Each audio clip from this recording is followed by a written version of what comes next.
संवहनीय वर्षा क्या होती है, यानी व्हाट इज़ कन्वेक्शनल रेनफॉल, और साथ ही साथ हम पर्वतीय वर्षा को भी देखेंगे, यानी ओरोग्राफिक रेन को भी समझने वाले हैं। तो ऐसा करें।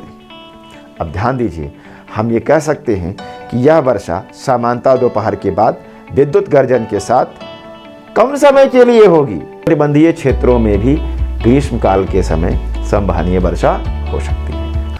नमस्कार साथियों, प्रीलिम्स बूस्टर प्रोग्राम में आप सबका स्वागत है और मैं हूं आपका निरंकार। ज्योग्राफी के एक प्रश्न पर हम लोग डिस्कशन करने वाले हैं और इस प्रश्न के माध्यम से हम सीखेंगे संवहनीय वर्षा क्या होती है, यानी व्हाट इज़ कन्वेक्शनल रेनफॉल, और साथ ही साथ हम पर्वतीय वर्षा को भी देखेंगे, यानी ओरोग्राफिक रेन को भी समझने वाले हैं। तो आप पूरा वीडियो देखिए और पूरे कॉन्सेप्ट को समझिए। चलिए देखते हैं। प्रश्न दिया गया है, निम्नलिखित कथनों पर विचार करें, यानी कुछ स्टेटमेंट दिए गए हैं और कह रहा है कि उपयुक्त में से कौन सा या से कथन सत्य हैं, यानी सही कथन की आपको पहचान करनी है। पहला कथन देखिए क्या कह रहा है, संवहनीय वर्षा का संबंध सामान्यतः विषुवत रेखीय क्षेत्र से है, यानी संवहनीय वर्षा को कह रहा है कि इक्वेटोरियल रीजन से इसका रिलेशन है। दूसरा कह रहा है विषुवत रेखीय क्षेत्र में संवहनीय वर्षा वर्ष भर होती है। ठीक है। फिर कह रहा है संवहनीय वर्षा सामान्यतः सुबह विद्युत गर्जन के साथ होती है। और फिर चौथा कथन है वर्षा की विलोमता ऊंचे पर्वतीय क्षेत्रों की मुख्य विशेषता है। तो ध्यान दीजिएगा, ऊपर के तीन कथन जो हैं वो संवहनीय वर्षा से संबंधित है और जो चौथा कथन है वह संबंधित है ओरोग्राफिक यानी पर्वतीय वर्षा से। तो हम आइए संवहनीय वर्षा को समझते हैं। संवहनीय वर्षा को अगर पूरा समझ लेंगे तो अपने आप इनके आंसर निकल करके सामने आएंगे। आइए देखते हैं संवहनीय वर्षा क्या होती है। तो समझने का प्रयास करिए कि संवहनीय वर्षा का संबंध अत्यधिक तापमान वाले क्षेत्र से है। अब यहाँ पर समझने वाली बात यह है कि संवहनीय वर्षा का संबंध अगर अत्यधिक तापमान वाले क्षेत्र से है तो इसका मतलब सहारा में भी वर्षा होनी चाहिए, बट ऐसा नहीं है। तो हम ये कह सकते हैं कि संवहनीय वर्षा का संबंध अत्यधिक तापमान से तो है, लेकिन जहाँ जहाँ पर अत्यधिक तापमान होगा वहाँ पर संवहनीय वर्षा होगा ये जरूरी नहीं है। अब ध्यान दीजिए, होता क्या है कि जब टेम्परेचर बहुत बढ़ जाता है, मान लो ये सरफेस है, टेम्परेचर बढ़ने पर नीचे की जो एयर होगी वो एयर क्या होगी, गर्म हो जाएगी। ये वायु गर्म होगी और गर्म हो करके ये कन्वेक्शनल करंट बन जाएगी, संवहनीय धारा या तरंग के रूप में ये बन जाएगी और ये ऊपर की ओर राइजिंग शुरू हो जाएगा इसका, यानी एयर क्या होगी, ऊपर की ओर उठेगी। ध्यान दीजिए, और ऊपर उठेगी तो इसका एक्सपेंशन होगा और एक्सपेंशन होगा तो वायु ठंडी होगी, वायु ठंडी होगी तो सापेक्ष आर्द्रता बढ़ेगी और सापेक्ष आर्द्रता बढ़ेगी। एक समय के बाद जब सापेक्ष आर्द्रता 100% हो जाएगा तो क्लाउड फॉर्मेशन शुरू हो जाएगा। और ध्यान दीजिएगा, ये जो हवाएं हैं इसमें पर्याप्त नमी ही है। जब ये क्लाउड बन गया तो ऊपर से संघनन के द्वारा जल की बूंदें बनेंगी और जल की बूंदें गुरुत्वाकर्षण के कारण सतह पर आएंगी। यही है संवहनीय वर्षा, यानी वायु का गर्म होना और उनका आरोहण होना। अब इस बात को समझिए, जो यह वर्षा होती है यह सामान्यतः दोपहर के बाद होगी। यानी क्या होगी, कब होगी, आप कहेंगे दोपहर के बाद, यानी इसीलिए इसको आफ्टरनून शावर भी कहते हैं।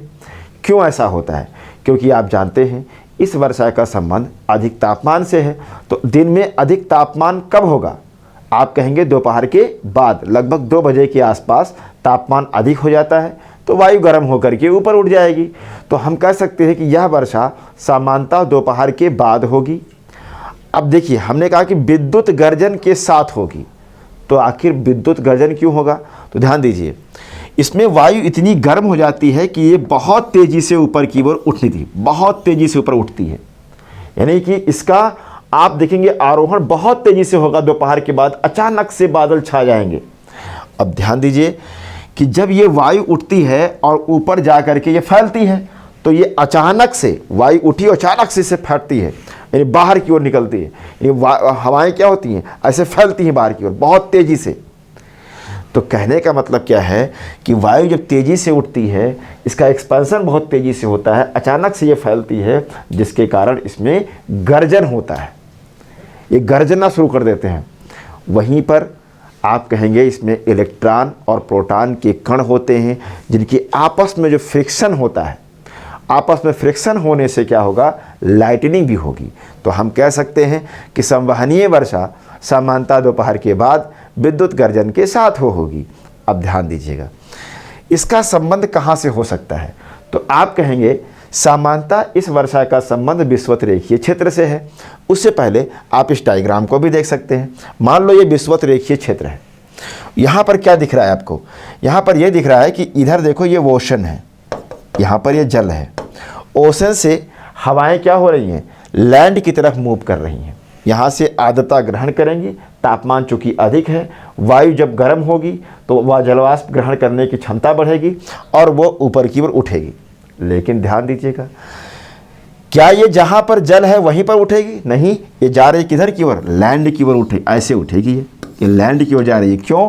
क्योंकि लैंड बहुत ज़्यादा गर्म हो गया। अब लैंड गर्म हो गया तो यहाँ पर क्या होगा, लो प्रेशर होगा, और जल में क्या होगा, हाई प्रेशर होगा, क्योंकि जल ठंडा ही होगा इसकी तुलना में दिन में। तो इधर से वायु बहुत तेज़ी से इधर आएगी और इधर आकर के ऊपर उठ जाएगी, और ऊपर उठ करके ये क्लाउड फॉर्मेशन करेगी और इधर वर्षा करेगी।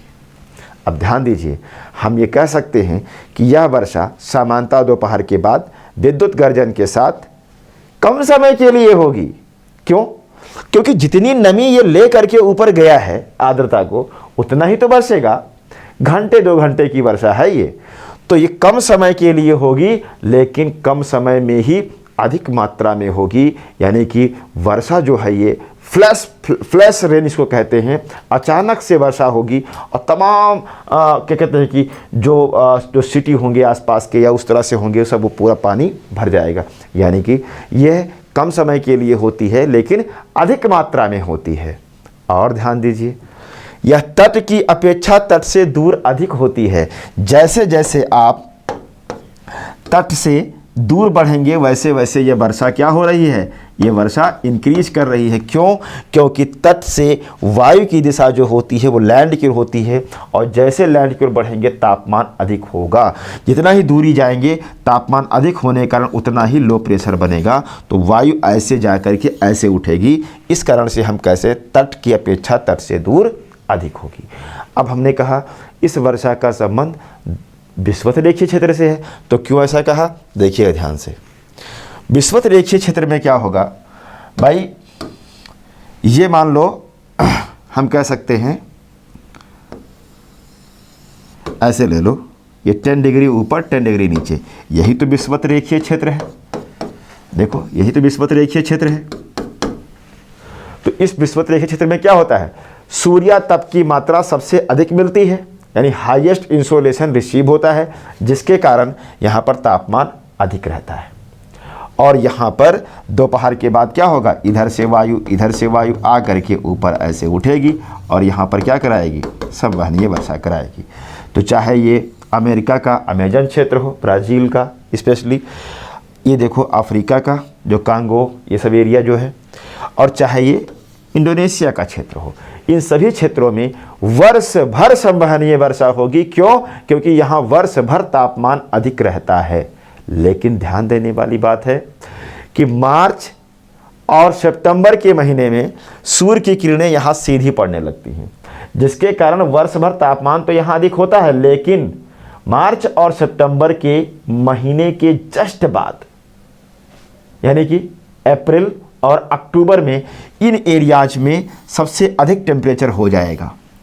होगा पूरे वर्ष अधिक तापमान, लेकिन अप्रैल और अक्टूबर यानी इक्विनॉक्स के जस्ट बाद तापमान यहाँ और अधिक हो जाएगा, जिसके कारण यहाँ और ज़्यादा संवहनीय वर्षा होगी। तो हम कह सकते हैं कि इन क्षेत्रों में मैक्सिमम वर्षा कब होगी, होगी तो पूरे वर्ष, लेकिन सबसे अधिक कब होगी, आप कहेंगे अप्रैल प्लस अक्टूबर में।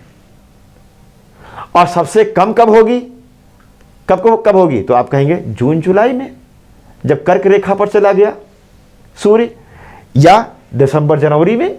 तो सबसे कम दिसंबर जनवरी में, या जून जुलाई में और सबसे अधिक अप्रैल अक्टूबर में होगी। इसलिए कभी भी विषुवत-रेखीय क्षेत्र में जाइए और दोपहर के बाद अगर घूमने का प्लान बनता है तो घर से हाथ में क्या ले लीजिए, छाता लेकर चलिए, क्योंकि वर्षा यहाँ अचानक हो सकती है। और ध्यान देने वाली बात है, यहाँ पर जो मेघ बनते हैं वो बनते हैं कपासी वर्षी,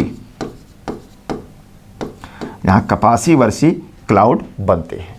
ठीक है, तो मेरे हिसाब से ये आपको समझ में आ गया संवहनीय वर्षा क्या होती है। फिर से एक बार समझ सकते हो, संवहनीय वर्षा का संबंध अत्यधिक तापमान से है। यहाँ दोपहर के बाद विद्युत गर्जन के साथ कम समय के लिए तीव्र गति से अधिक मात्रा में वर्षा होती है और यह तट की अपेक्षा तट से दूर अधिक होती है। लेकिन समझने वाली बात एक और है यहाँ पर, क्या वर्षा केवल ये विषुवत-रेखीय क्षेत्र में होगी? आप कहेंगे बिल्कुल नहीं, यह और भी क्षेत्रों में हो सकती है। जैसे मान लो हमने कहा कि ये कर्क रेखा है, देखो ध्यान से, ये कर्क रेखा और ये मकर रेखा। तो जब सूर्य का उत्तरायण होगा, हालांकि सूर्य का आभासी उत्तरायण होगा, सूर्य उत्तरायण होता नहीं है, सूर्य का आभासी उत्तरायण, यानी जब सीधी किरणें पड़ेंगी कहाँ, कर्क रेखा पर, तो मैक्सिमम टेम्परेचर की बेल्ट भी तो ऊपर जाएगी। तो जहाँ जैसे मान लो अपने इंडिया में ले लो, इंडिया में क्या होगा, मई में जून के फर्स्ट वीक में देखो क्या होती है, अचानक वर्षा होने लगती है दोपहर के बाद, वह भी संवहनीय वर्षा है, बस लोकल पानी को सोख करके हवाएं उठ जाती हैं। तो हम ये कह सकते हैं कि उष्णकटिबंधीय क्षेत्रों में भी ग्रीष्म काल के समय, गर्मियों के समय, उष्णकटिबंधीय मतलब ऊपर चले जाओ कर्क रेखा तक और नीचे मकर रेखा तक, ये उष्णकटिबंधीय है। तो उष्णकटिबंधीय क्षेत्रों में भी ग्रीष्म काल के समय संवहनीय वर्षा हो सकती है। ठीक है, अब देखिए इसमें अगर हम क्वेश्चन को ले लें, क्वेश्चन पे पहला कथन कह रहा है संवहनीय वर्षा का संबंध समानता विषुवत-रेखीय क्षेत्र से है, यह बिल्कुल सही है। विषुवत-रेखीय क्षेत्र में संवहनीय वर्षा वर्ष भर होती है, यह भी सही है। संवहनीय वर्षा समानता सुबह विद्युत गर्जन के साथ नहीं, समानता दोपहर के बाद होती है, इसलिए यह कथन गलत हो जाएगा। अगला है वर्षा की विलोमता ऊंचे पर्वतीय क्षेत्रों की मुख्य विशेषता। अब इसको समझने का प्रयास करिए, यानी इसमें पर्वतीय वर्षा भी ला करके डाला गया है, समझने का प्रयास कीजिए। देखिए पर्वतीय वर्षा में क्या होता है कि मान लो ये पर्वत है, इस तरह से ये पर्वत है और कोई एयर इधर से आ रही है, तो पर्वतीय अवरोध हो गया, बैरियर का काम कर रहा है। यहां पर आरोहण तरंग के रूप में नहीं हो रहा है, संवहन तरंग के रूप में नहीं हो रहा है, यहां पर्वत का अवरोध है और अवरोध के कारण वायु टकरा करके ऐसे ऊपर उठेगी, फैलेगी, बादल बनेंगे, वर्षा होगी इस ढाल पर तेजी से। ठीक है, लेकिन ध्यान दीजिएगा, जहां पर ऊंचे पर्वत हैं, जहां पर ऊंचे पर्वत हैं, मान लो ये पर्वत इस तरह से ऊंचे पर्वत है, वहां पर वर्षा नीचे से ऊपर जाओगे तो पहले क्या होगी, पहले वर्षा बढ़ेगी, देन धीरे धीरे वर्षा क्या होगी, वर्षा घटेगी। क्यों घटेगी? क्योंकि ऊंचाई बढ़ने के साथ आर्द्रता में कमी आना शुरू हो जाएगा। भाई पानी लेके चले आप, लोटा उलट दिया, ऊपर चढ़ते जा रहे हो तो पानी खत्म होता जाएगा तो वर्षा कम नहीं होगी। तो इन हवाओं की नमी कम होने लगती है, जैसे जैसे ऊपर आप जाओगे वर्षा की मात्रा पहले बढ़ती है, फिर धीरे धीरे घटेगी क्योंकि उसकी नमी घट जाती है या आर्द्रता कम होने लगती है। इसको कहते हैं वर्षा की विलोमता। ठीक है, और ध्यान दीजिएगा ये वर्षा की विलोमता ऊंचे पर्वतीय क्षेत्रों की विशेषता। अब इधर आइए, वायु इधर से वर्षा करके इधर उतर रही है और जब नीचे उतरेगी तो सघन वायुमंडल की तरफ आ रही है ना, और सघन वायुमंडल की तरफ आएगी तो वायु का संकुचन होगा, वायु सिकुड़ेगी, घना वायुमंडल है और वायु का संकुचन होगा तो क्या होगा, पढ़ चुके हो आप, रुद्धोष्म ऊष्मन की क्रिया होगी, यानी एडियाबैटिक हीटिंग होगा और वायु क्या होगी, वायु गर्म होने लगेगी। वायु गर्म होगी तो सापेक्ष आर्द्रता क्या होगी, कम हो जाएगी और सापेक्ष आर्द्रता जब तक 100% नहीं होती है तब तक वर्षा नहीं होती है। तो इधर क्या है, वर्षा की प्रतिकूल दशा, वर्षा की प्रतिकूल ये दशा है। यानी कि क्या आपने देखा, पर्वत मुख जो पर्वत होते हैं जिधर से विंड आती है उस ढाल पर, तटीय क्षेत्र में कह सकते हो आप, या आप ये भी कह सकते हो कि जो पवनमुखी ढाल होता है उधर तो वर्षा खूब होती है, लेकिन दूसरे तरफ रुद्धोष्ण ऊष्मन की क्रिया होने लगती है, जिसके कारण वर्षा की प्रतिकूल दशा होती है और यही बन जाता है वृष्टि छाया क्षेत्र। तो यह होती है पर्वतीय वर्षा। अब इस आधार पर इस कथन को देखिए कि वर्षा की विलोमता ऊंचे पर्वतीय क्षेत्रों की मुख्य विशेषता है, यह भी क्या है, सही है। तो कह क्या रहा है कि सत्य कथन को पहचानिए। तो पहला सही है, दूसरा सही है और चौथा सही है, यानी कि 1, 2, 4 बी ऑप्शन क्या हो जाएगा, इसका सत्य हो जाएगा।